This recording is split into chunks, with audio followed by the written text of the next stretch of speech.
people are now trying to be an overnight success and trying to go viral on TikTok. What's going to happen when 80% of the population wants to go viral on TikTok and no one is going to school to be doctors and teachers and lawyers? What is going to happen to our society at that point? Take it back from the beginning. Okay. So you grew up in Idaho. I did. You were born and raised there? Yes. Okay. Yep, I was actually born in a smaller town in eastern Idaho, and my grandpa was a potato farmer a hay farmer. Yeah, wow. very picturesque. Very what you would think Idaho. Like my grandpa was a farmer, owned a bunch of land. I remember when I was little, they used to go and burn the fields after the season, and my uncle was a potato farmer. And then fast forward a little bit, there's not a lot of money in potato farming. Who would have thought? Who would have thought? But I'm props to him. I think he was in his 30s. He went back to med school and he's a PA, which is great. Wow. It's a great story.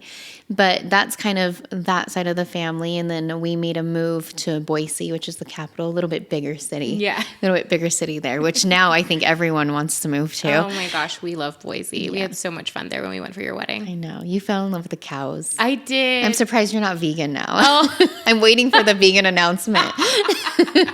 Okay, side story. When Katie got married, they were on this beautiful property and they had cows on there. They were super cute. And I made a connection with this cow. I call him number 4 because that was his tag.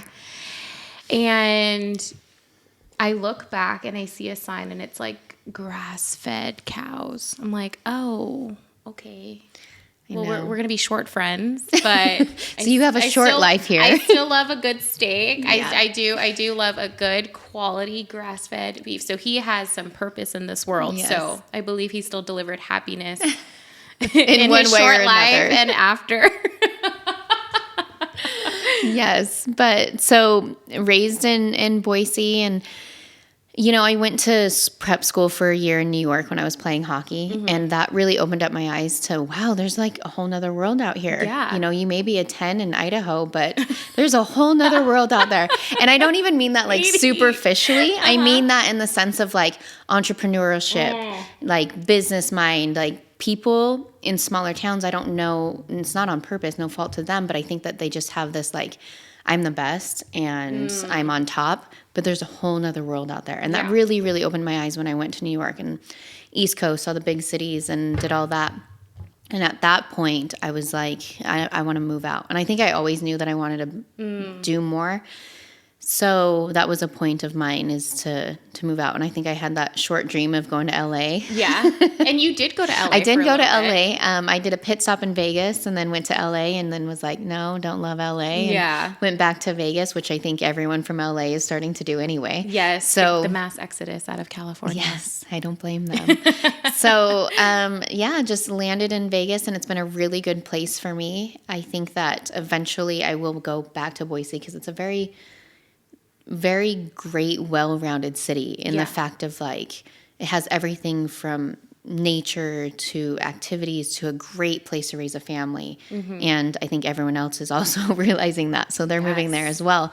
But that's kind of my little backstory of Idaho. Yes. Oh my gosh. I feel like just even in our conversation, like there's just so many ways that we can like navigate. Cause I feel like, you've lived such a colorful life, in my opinion. Like, coming from this small town, like you have this background in hockey and then you got into fitness. And like, even now we were talking like before we started filming, just this career that you've built, like even on social media, which wasn't a thing with us growing up. No. Like it wasn't even like a thought in our head, like, oh, when I grow up, I'm going to be a content creator. No. Like, but now it is like a real legitimate career. Whereas like, I feel like when I was growing up, if I was on my phone too much, my parents would just take it away and be like, you need to study. And I wasn't even allowed to like have a phone till I was 18, like till I was moved out. Yeah. And my parents were like, why am I buying you a phone? Right. Like you don't need a no phone, sense. go outside. Yeah. Like No. go play with the cows. Yeah, I think, go play with the cows. No, go cow tipping. I don't know. Like, get out of here. No, I think I got a phone because I went to New York and they were like, well, we need to be able to get a hold of you whenever we want. We don't have to want to call the school and ask where you are. So that was kind of my excuse to get one at, I think, 16 or 17. So when you were younger, like, was being a professional hockey player, was that like the ultimate goal when you were younger? Or what did you think? Like, because you even said, like, I want to get out of Idaho. I want to do something for myself. Like, what was Katie in her teens? Like, what was your aspirations then? Oh, in my teens? Well, let's rewind a little bit. When I was younger, I wanted to be the first woman everything. My neighbors had dirt bikes. So for a minute, it was the first female dirt bike rider, which I don't even know why I didn't think there was females in there. I'm sure that there's a female circuit that I just wasn't aware of. Yeah. And so I wanted to be the first female dirt bike rider. I wanted to be the first female president. I wanted to be the first female everything. I wanted to pave a way because I grew up as such a tomboy and I had so much fun. I was like, why don't I get to do these things too? Yeah.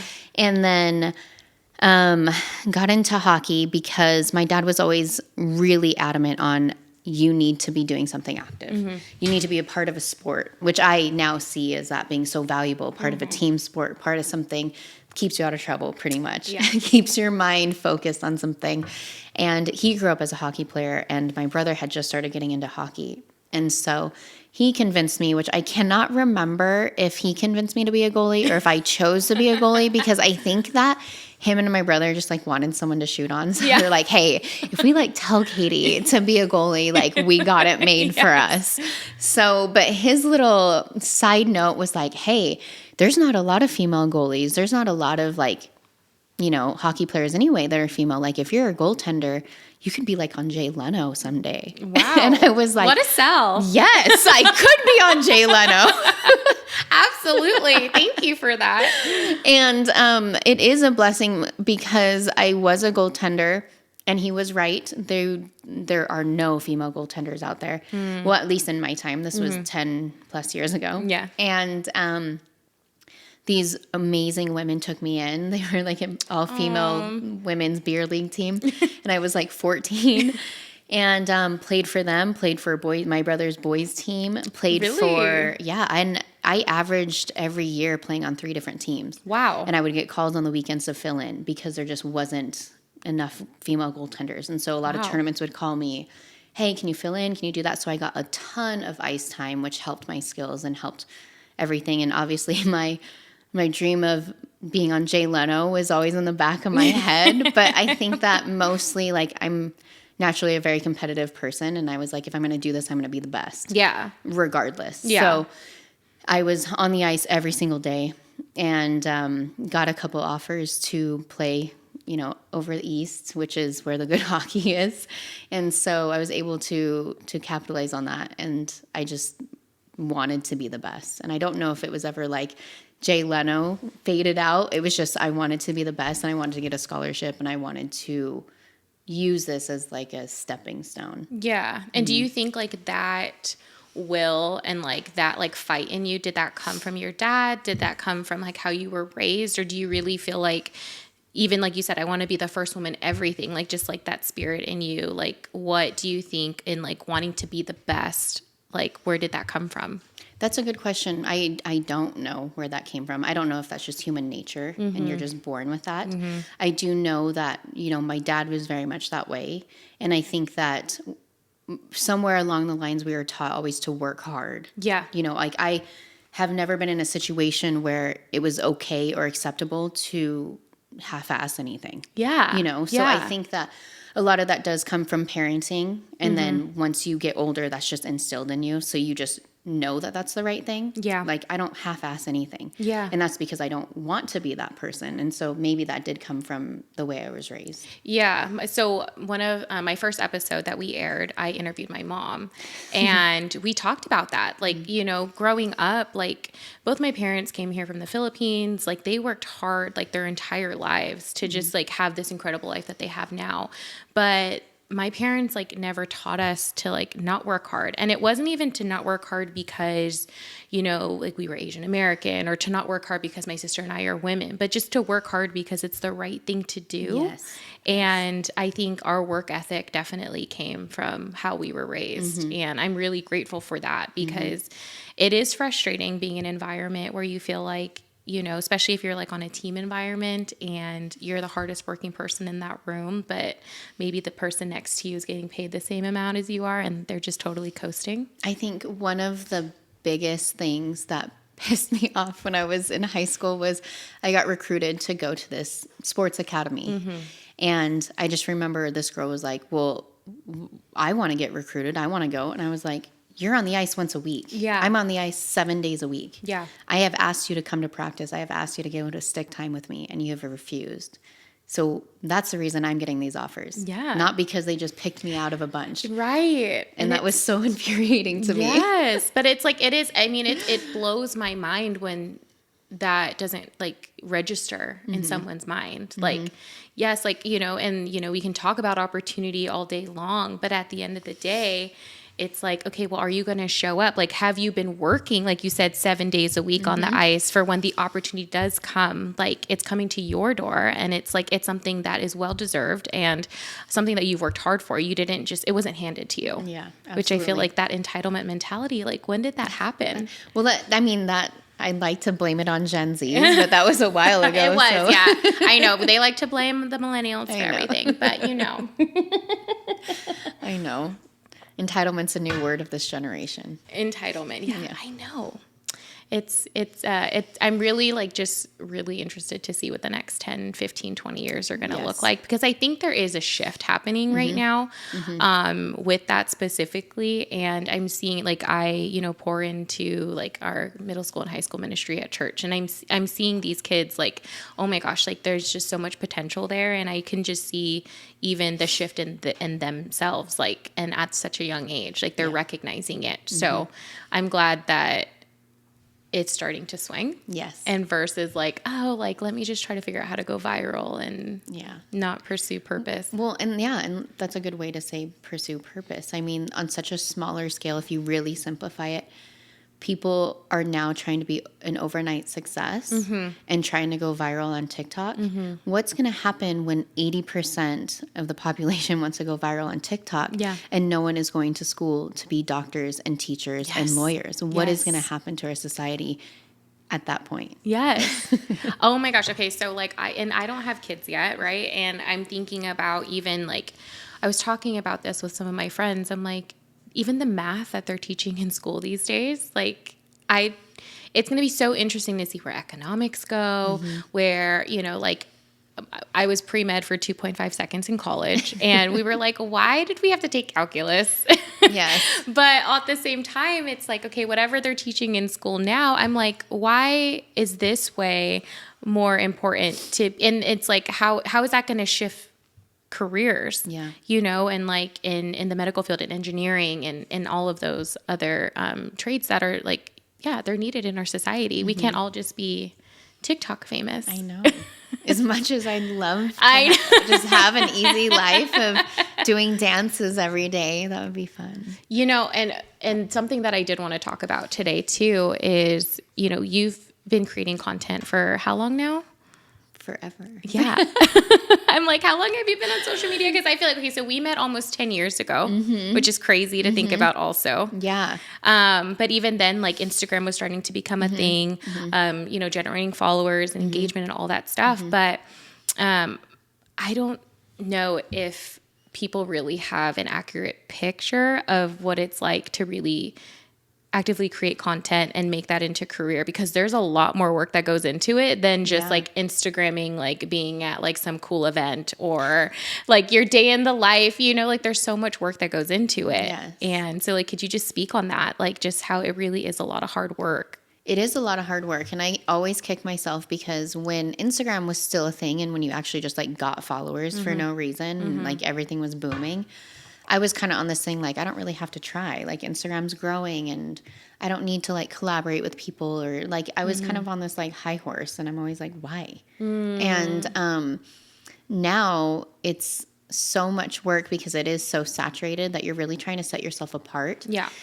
And people like that raw, like get to know you. They want to know that they can see parts of you that they don't see every day. They want to like relate to you. They want to know that you're an actual human being. So they want more and more and more and more from you. So now it's just been putting out more content, putting out, I mean, night and day, all day on your phone. And so I think that it's difficult the way to get around it is to compartmentalize and to, spend days of creating content, and then you don't have to be on your phone for the whole day. You just have your content. You already have it made. Batching. Yeah. Yeah. Yep. So like caption today was like super long and in depth, and that's because I sat down on my computer for an hour and like researched what I wanted to talk about, and I wrote it down like a blog, and I was like, cool. And then I took that and then I reformatted it into a caption. And it's like, that took me a minute, but I know that that's correct information and that's stuff that people want to see and people want to read. Yeah. And so it's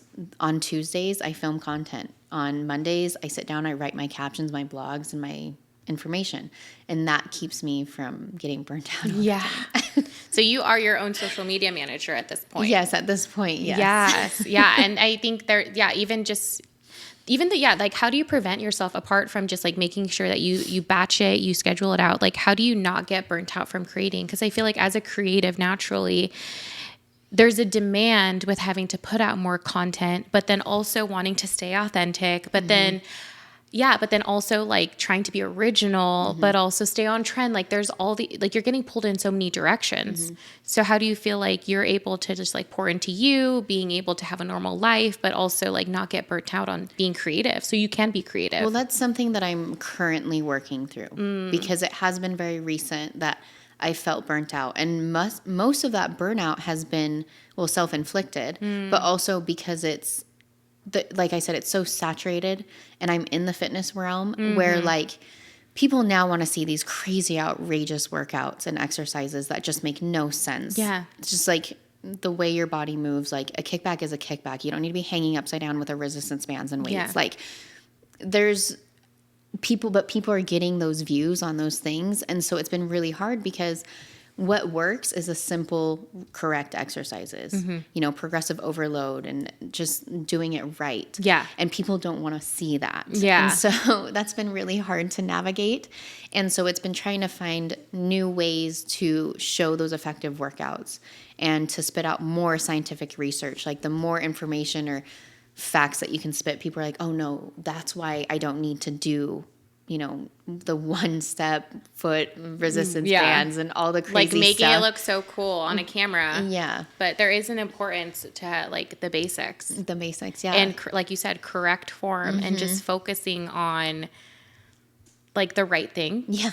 And truth, which I feel like surprisingly is so scarce in today's world right now. Yeah. So, but I think, as frustrating as it can be, I feel like that will pay off for you because you're willing to like put your foot down and just stay true to the truth and also stay true to the basics because you don't need to, there's no reinventing the wheel, right? It's like staying active, eating healthy. Wow, you get results. Like what a concept. Yes. Lunges are still great. Like can't beat the lunge.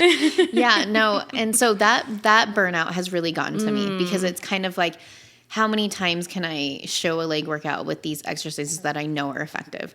So being competitive within the fitness realm has been hard for me to not keep just like spinning my wheels. So what I have done is I go back, I see what's worked for me in the past as far as like engagement, and then I try and recreate that. I also have gotten to the point where like there's certain days that I just completely stay off my phone. Yeah. And I went through and I unfollowed a lot of people who made me feel some sort of way, whether any sort of negative energy, whether bad about myself or, man, this person is posting the wrong information, like any sort of negativity or something that would make me feel anything less. Yeah. I was like, I don't need this. Yeah.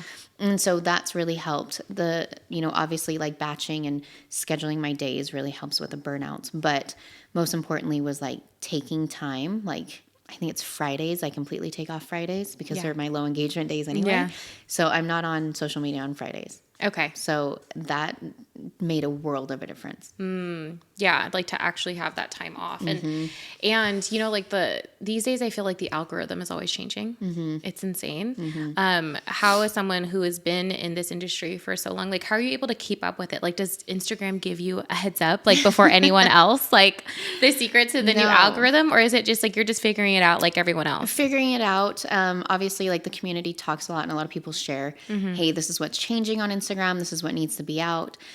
I always tell people, like, do what works for you, because your Instagram is going to be your followers, your content. They're following you for a reason. The biggest tip that I can give people is, like, act like you already have 1 million followers. Yeah. Just post like you have 1 million followers. And That's so good. people want to see you. If you acted like people just want to see me all the time, I'm just going to like selfie myself, you're going to get good results. Yeah. And it's funny, but it's true. Like, oh, all these people want to follow me. Cool. Maybe they want to see like what I'm cooking tonight, or maybe they want to see how I do my makeup. And then you're getting these results because, yeah, they want to see you. That's why they follow you. Yeah. And so just pretend like you've made it. Yeah. You know? I love till that. you make it. I love that, because I feel like that is like I mean, even myself personally, like I've been off of social for so long, and to be back, and now that we're creating this content and putting out all the things, it's easy to feel like, oh my gosh, like either an imposter syndrome, Oh, yes. or feel like I don't want to be that annoying girl on stories, or just feeling insecure, really, because I feel like you're really putting yourself out there, and it's a completely different level of vulnerability, I feel like, because even though you feel like, okay, yeah, I have 300 followers, like who's going to watch me? You still feel like, oh my gosh, like I'm naked on the internet. Okay, we have 300 followers, but just imagine you standing and 300 people physically watching you in an arena or on stage. That's a lot of people. That is true. And people forget that because they're That's like, so I true. don't have 1 million followers. Okay. Yeah, but you have 300 and they want to know what you're doing. Yeah. And so, you shouldn't ever downgrade your followers. And plus, Yeah. people who act like they're better than someone because they have followers is like outrageous to me. Okay, I was listening to this podcast the other night, and it was someone who had some beef with some other influencer, and this other influencer had called her out and basically said like, oh yeah, this woman who has like a low following. And I'm like, why do we even have to do that to each other? Thing. It's insane. It's like a different level of social clout that like, yeah, like we didn't really have to deal with when we were younger. And it is, it's like a blessing and a curse. It's great, right? Because it's like you can grow your business, you can grow your influence. Like there was this entrepreneur that talked about how like, okay, back then, like the billionaires of the world were like, they were investing in oil and they were like building America. But now it's like the billionaires of this world, it really is an influence. Yeah. And yeah, it's like, it is trying to like finesse like the whole idea around like, okay, yeah, like the followers, the engagement, but also the influence. Because yeah, like I feel like in order to be able to create like a great product and be able to be successful in certain things, like that is part of it. But also you don't want that, like you said, to get into your self-esteem, to get into your like mental like head, and just and really it's like, what are we doing this for if we can't be happy, like and how it really messes with people mentally. Yeah. And I think that people who are in the influence realm need to really pay attention to the word influence. Like you're trying to influence someone. Yeah. And so if you want to be an influencer, like make sure you're doing it the right way. Yeah. And people, you're seeing it more and more. Things are biting people in the ass, and you can't just walk around and be an asshole anymore. No, it's so true. It's coming back to you, and people are really hip to it. And so you're seeing a lot of influencers get called out for things. You're seeing a lot of them, just lose their following. And so, no, there's no reason you should be on this like pedestal. I think that the good influencers, the ones that are making the most money, are the ones that are putting out really good content. And I mean, making the most money as far as like residual income, and like the ones that are setting themselves up for success, not just the ones that are making like $1,000 a post, the ones that are like really making a name brand for themselves. Like those ones, you're seeing them put good information out there. You're seeing them care about their following. You see them like care about who reaches out to them and genuinely be themselves, not these people that are like, oh, you're fans. Like, no, that's not how you treat people. Yeah. It's like you really are creating this community. Yes. Right? And this community of, like you said, yeah, like it's not a fan club. It's more of a community of people who I feel like it helps people feel less alone. Yeah. Than if they were, in a completely different like realm, like that wasn't the internet. Well, like, why do you follow someone? Right. Because you either want to learn more, or you relate to them. They have a topic that you need to know about. Like when you have kids, you're probably going to start following a bunch of pregnant fitness influencers, or just pregnant moms, or lifestyle, your shift changes. And so it's like you follow people based on kind of like what you can relate to and what you can take from them. Mm-hmm. Do you feel like your community, like as much as you've grown, like on the internet and like grown in like different spaces that you care about, like has your audience changed at all? Or do you feel like you have some like loyal A1 day ones? I do have some very loyal fitness followers. Cool. I went to a football game at Allegiant Stadium the other day, and I had someone say, "Oh my gosh, I know who you are. I love your workouts." And I haven't had that in so long because I feel like I'm not doing appearances in the fitness expos anymore where that was like majority of my fans. So I'm like, oh, people still watch me for my workouts. Yes. And so I feel like, I want to expand my brand a little bit more. I do love fitness and I always do that. So I always have some fitness fans. Yeah. But I think that I want to do more, I guess, lifestyle, travel, and then sports. I've had a lot of, since I started putting out some more sports content, I've had some more of those guys show up, the sports fans, the sports bettors, stuff like that. Really? Yeah. Wow. Yeah, because they like it. People love to talk sports. I love to talk sports. And you grew up that way, right? And you grew up playing sports. So I think it's cool that not many people really get to, like in their day-to-day of what they do for work, get to do something that they truly love and be around people who like have the same values, or even just being able to, I don't know, like to me, like outside looking in, I'm like, wow, like Katie is really living in alignment of like everything that she values, like the content that you put out, like your personal brand of like how you are evolving. Like this is who Katie is, like how I know Katie, like there's no personality, which I feel like you can find that sometimes in like influencers or that community. Like you never really know, like, is this who this person is? And I feel like that authenticity, like you've always had that. Yeah. I think my fault on social media is I'm not the person that posts myself all the time on my stories and talks as much. And so that's something I'm trying to work on. Okay. But yeah, my posts are very much in line with like what I do. Yeah. Yeah. But the stories, I need to be more vulnerable. So you listen to what I say, not what Goals I do. for 2023. That's what I was going to ask you. Like so there's a lot of like fun things that you have going on right now. Yeah. The thing that I really wanted to talk about is this new reality show, because you guys, I'm friends with a reality star. Like I never thought. Listen, we're not there. We're not there yet, but we're on our way. But I mean, how cool? Like, I mean, what really a once in a lifetime experience. This isn't like a show on the internet. Like this is on the Food Network. Yeah. Like this is a huge deal. Yeah. And I mean, did you ever think that you would ever be on reality TV? Reality TV, no. I think that I always just thought I would be discovered. Okay. I don't know who I thought I was when I was younger. I must have just been like the hardest child to deal with. We have to like bring your mom on next time. No, I must have just been walking around living with my head in the clouds. Like, I'm going to be the first woman president and like be on TV. No, I was joking with Tanya and my husband, and I said, oh my gosh, how cool would that be if I could just like be an action star? And he was like, are you doing reality TV or are you going to be an action star? Like, and then I thought you were going to open up like a coffee shop. Like, what are you doing? And I was all the things in that order. I was like, well, first of all, I can still open a coffee shop and be on a movie. So I think I've always had this like thing where I was like, no, I'm gonna be something. Yeah, I don't know. I don't know how to explain it. I remember my dad when I was younger asking me like how I was gonna make my money, and I just was like, well, I just will. And he's like, you have like no plan. I'm like, nope. But let's see where life takes me. I'm gonna be big. I love this. No, I haven't made it there yet. I think that's why I have so many struggles, because I thought I was going to be this child prodigy. And so like, you know, if you want to get into like, if you want to back up and get, Yes. Oh my gosh.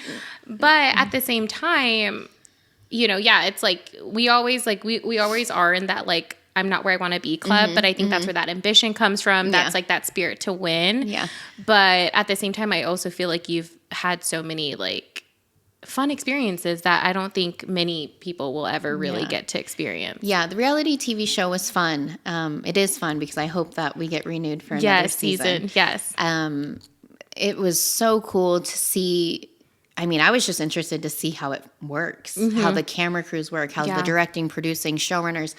I knew none of that verbiage. Like, what's a showrunner? How many cameras? How many mics? Like, I just had fun learning about that stuff. And I just thought it was such a cool world to just be a part of. Yeah. So even if it doesn't go anywhere, I'm like, that was so fun. Yeah. It was so fun to like, okay, Katie's entering the building in 5, 4, like, wow, this is cool. Like, what a cool thing. And so that was fun. And it's weird. I was at the gym yesterday and then the show popped up and I'm like, oh, that's me. Like, it was so weird. So it hasn't hit me yet. I mean, I'm not the main character, but I'm in it and it's cool. And I hope that, when it does get renewed, fingers crossed. Yes. That when it does get renewed, that we'll be able to show a little more of kind of our background and our lives and be able to get a little bit more airtime. Yeah.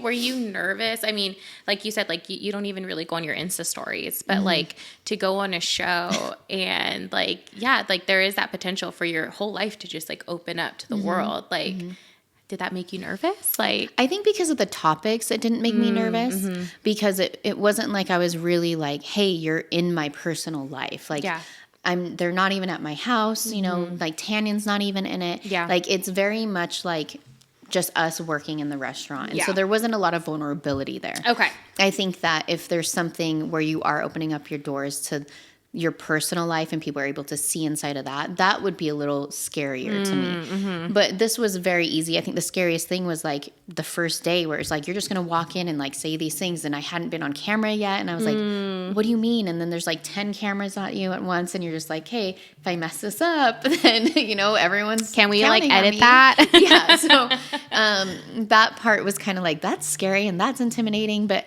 as you keep going, more and more like that people are always watching you and you get used to it. So like, your mic's always running. Like, you're like, don't talk right now. I got, mics are on. And then that there's always going to be a camera on you. So you just get used to it and it gets easier every day. Yeah. But I mean, so even with like, because okay, so there are reality shows. Like, I feel like every reality show is so different, right? Like we can talk about Selling Sunset and like how that showrunner, like, I mean, a lot of it was like scripted or like a lot of it, it's like, okay, you're gonna play this character. Like, did you feel like you could be yourself like on this show? For me, yes. Okay, so I think that the scary thing about reality TV is you pretty much put your life in their hands and they can edit it however they want to. And that's the risk that you take being on reality TV.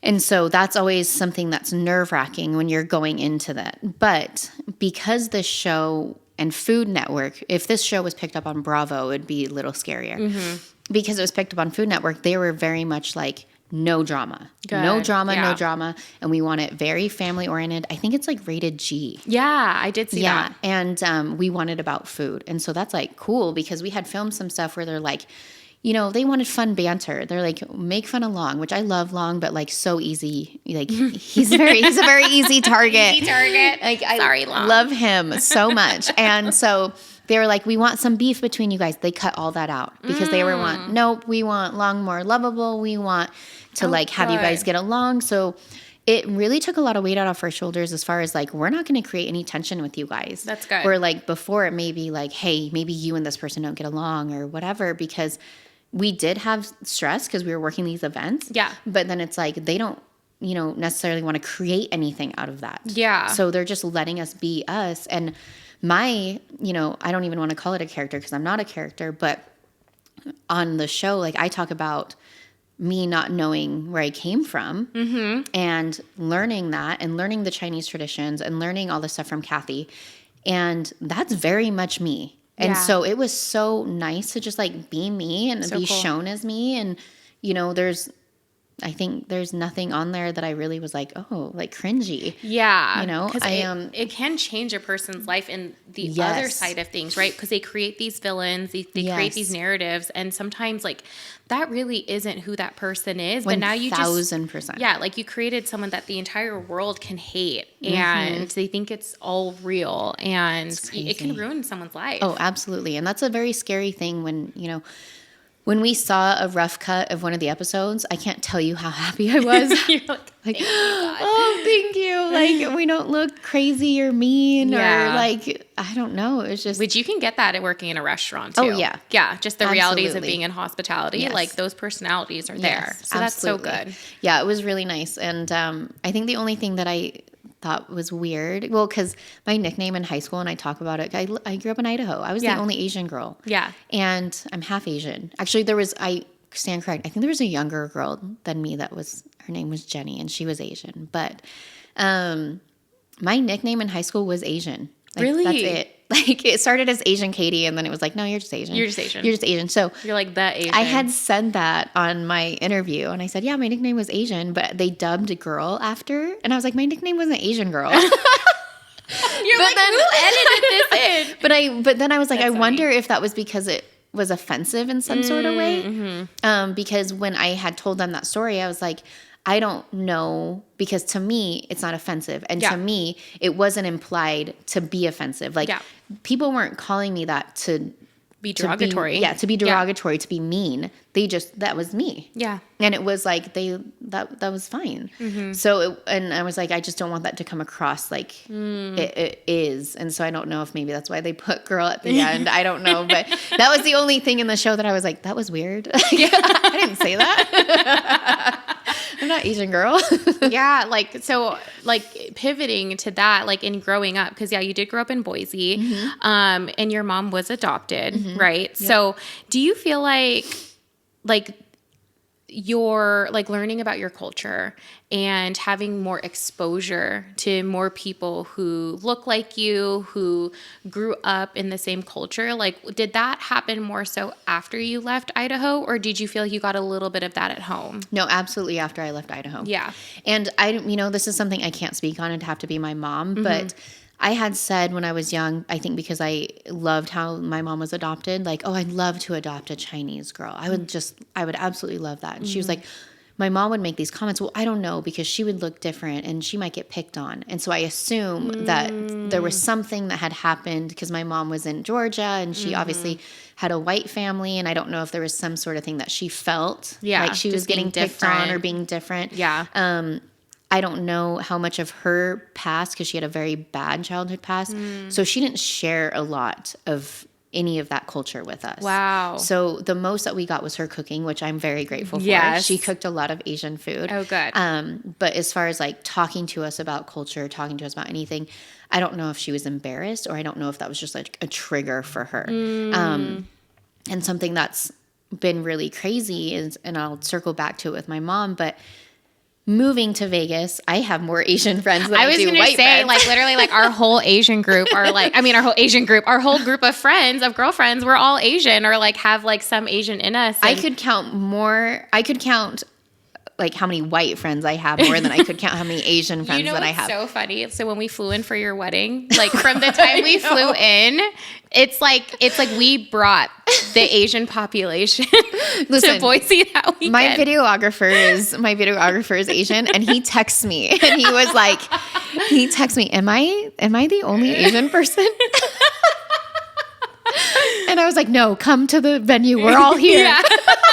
Literally, all of the Asians of Idaho were at Katie's wedding. My DJ is Asian. My videographer is Asian. My friends are Asian. Like, we are here. So when I moved here, it was kind of like learning about all this Asian food or culture. Like, I learned a lot from Chrissy. Yeah. And it was like, no, these are certain foods. I'm like, what is that? How do you not know what that is? I'm like, oh, I don't know. Yeah. Like, I just don't. And so it made me kind of miss that, like, I didn't have that. I'm like, do you guys want me to cook you like steak and potatoes? Right. Like, I can do that. Yeah. So I have the white side down, but I missed having that kind of like uniqueness. And I think as you get older, you embrace the uniqueness. And when you're younger, you're embarrassed by it. Yeah. And even like on social media, I wouldn't share a lot of like Asian things. And I don't know if that was because that was still like kind of embarrassing to me, which is so sad to think about. Like my name is Chung Hua, and I used to tell people like, oh no, I just would never tell them the name because they would make fun of me when I was little. Wow. And so now, like even more on the show, like if you've been watching my stories, I'm sharing a lot more of like the Asian food that I eat. And that's something that like before I never did. Like every time I go home, my mom makes me sushi with like pickles in it. I know it sounds weird, but it's really good. So good. You've had the pickle sushi? Oh yeah. Okay. It's so good. Okay. So it's a thing. Yeah. So my mom would make that for me. I never posted it. And then I was like, why don't I? Yeah. And because I guess I just felt different from people. So, doing this show and learning more about like, this is huge in the API like culture. This is like one of the first, I don't know if it's the first besides Bling Empire, but it's the only reality show that I can think of besides Bling Empire that is an all Asian cast. Yeah. Which is, I've growing up never saw a reality show with Asians in it. So and it just makes me feel so good to be so proud of it because it was something that I never had growing up that I was like so proud of. And then, circling back to my mom, she's like, that Korean band? I'm like, BTS, the one that everyone like, knows. Literally everybody. Like, who doesn't? And this is when I was in the middle of filming. And she goes, one of them is from my really poor country that I grew up in, Korea. Oh. And I was like, really? She goes, yeah, I kind of want to go back. She has never said that. Wow. And so for her to also be getting back to those roots. And, she called me after one of the episodes and she goes, oh, those like Asian tamales you guys were rolling? I'm like, yeah. She goes, I used to eat those. And she was just like so happy to like relate to that. How cool. So it was so cool to see her start to come out of her shell of like her feeling a little awkward about her ethnicity and starting to be more proud of it. That is so cool. Because there is more representation now. Yeah. On TV, or it's being more accepted where it's not like something people are making fun of her for. Yeah. And especially like, so I like also being a part of that and seeing my mom kind of shift in that way. Yeah. And like, do you feel like now too, like as you've just started slowing us, as you have started to embrace like that side of you, do you feel like now, like apart from being proud to be half Asian, it's also, do you feel like it's a responsibility as an influencer or even as a content creator to be able to spread more awareness? Or do you kind of still feel a little bit of that, like, oh, I don't know if I should speak on this, or maybe like this wasn't part of my childhood? Like where are you on that? That's a good, that's a good point. I think that I am very careful to speak on what I know. I'm not going to sit here and try to claim anything or try to stand on a pedestal to say anything that I am not fully versed in. Yeah. So there's certain topics that I don't touch and there's certain things that I don't speak on. But I do feel like the way that I felt about being able to share food and people being like, oh, me too, I eat that, or what is that? Like that has been more fun for me to be able to like expose people to that. Yeah. And then also have like my following be like, oh, I eat that too. And, it makes me realize in the fitness industry when I was doing those appearances, all of the people that showed up to like want to take a picture with me were Asian. Wow. And that was because I was one of the only Asian, I guess, like competitors or fitness people. And so a majority of the people that actually cared that I was there, it was because they were Asian and because they could relate to me. That's so cool. So there is a responsibility to be like, no, I want to also like showcase what we have. And like being able to be a part of that all Asian cast, like I forget, like I am one of the Asian cast members. Like that is part of me. And so it's really cool to really feel like I belong into it. Where like before, I just always felt like I was kind of different. Yeah. And so now I feel more included, which is a cool thing. That is such a cool feeling. Yeah. And it's cool to, like you said, to be able to just show like another side of you. Like as you're discovering it too, it's like, like your followers are also able to get to know you on like such a different level. Yeah. Yeah. But that's awesome. Like I think to be able to like, okay, like you're not just Asian, like you're not just a girl from Idaho, but but to be able to have your hands dipped in sports and hockey and like just like all these like cool, like you're so multifaceted is I guess is the point I'm trying to make. And I don't know if that's because I have ADD. I'm like not officially diagnosed. No, I'm just kidding. I'm like, this is fun. What's next? So what is next? Well, fingers crossed that we get renewed for season 2. Yeah. The rumor is if we do, we'll do more of a deep dive into us, awesome. Individual cast members, which I would absolutely love, and showcase kind of my passion, which would be nice to be able to expand on that brand-wise. Because, reality TV is great, but also I want to be able to use that for exposure and to bring more to my social media, which in turn creates more money and creates more everything. Yeah. So that would be great. I'm also, obviously, I've had a podcast that I've been working on forever that I'm really trying to like get back into. Yes. And I love sports, and I'm really still trying to figure out how to like tie that in, because it's something that I find, you know, they always say like, focus on where your mind goes when it wanders. Yeah. You know, focus on like, where does your heart, where does your mind go when you're just sitting there, and like try to do more of that. Yeah. And I've always loved sports. And so trying to kind of tie that in, I will never not do fitness. You know, that's a passion of mine. And someone once said, if you ever stop doing fitness, people are going to miss your workouts. And I'm like, oh, that's so nice. Yes. So I'll still do fitness, but I think what's next is really focusing on creating valuable content. Yeah. I love creating content. I want to do something different. You know, everyone's doing the same thing. I want to just have fun with it and be able to expand more, and then hopefully do more TV. Yes. Okay. Well, we are excited to see more of you on media, and just even just with everything you have going on. Like, and yes, please don't stop doing fitness, because literally like her app, you guys, and we'll link it in the show notes. Like it's so great. Like you really can do your workouts anywhere. You don't just have to be at a gym. I also like love all of like your nutrition guides and stuff. To this day, like when I'm making a meal, I'm like, okay, like what did Katie teach me about like I can still eat rice. Okay. I can still eat what I love. Still eat what I love. I can still be healthy. Like I love how you are always like making like yummy foods, but like healthy, like modifying it to be a little bit healthier. That's so you my can still hack. enjoy it. Yeah. That's my hack, is you find a recipe you like and then you tweak it. Yeah. Next time we'll have Katie come on, and she'll make her zuppa discana. So I good. love that soup. The healthy style. Yes. Yes. No bacon.